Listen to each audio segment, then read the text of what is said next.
স্বামীকে নিজের করে রাখা শুধু ভালোবাসার ব্যাপার নয়, বরং বিশ্বাস, সম্মান আর বোঝাপড়ার সমন্বয়। নিচে কিছু বাস্তব ও ইসলামসম্মত উপায় দিলাম। স্বামীকে নিজের করে রাখার উপায়।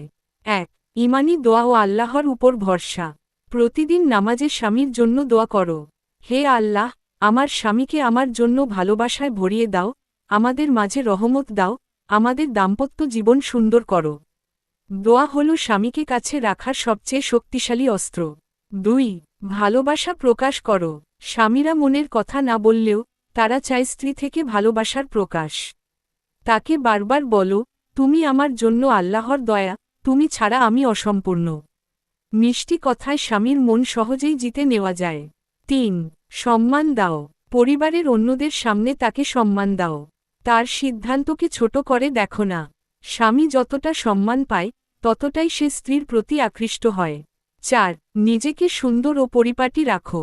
ঘরে থাকলেও নিজের পরিচ্ছন্নতা, পোশাক, চুল ও সুগন্ধির দিকে খেয়াল রাখো। বাইরে সুন্দর হয়ে যাও, কিন্তু ঘরে স্বামীর জন্য আরও বেশি সুন্দর হও। ইসলামও বলে, স্ত্রী যেন স্বামীর জন্য সাজে। ৫. তার কষ্ট বোঝো। সে ক্লান্ত হয়ে এলে তার পাশে বসো, নরম স্বরে কথা বলো। তার দুঃখের সময় পাশে থেকে সাহস দাও। যখন একজন পুরুষ বোঝে যে তার স্ত্রী তাকে বোঝে, তখন সে আর কাউকে চায় না। ৬. ঝগড়া নয়, মধুরতা। ছোটখাটো ব্যাপারে ঝগড়া না করে হাসি ঠাট্টায় কাটাও। রাগের সময় নীরব থেকো, পরে মিষ্টি কথায় বিষয়টা বোঝাও। ৭.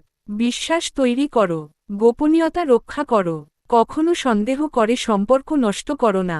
স্বামীর মনে শান্তি দাও, তুমি আমার কাছে নিরাপদ।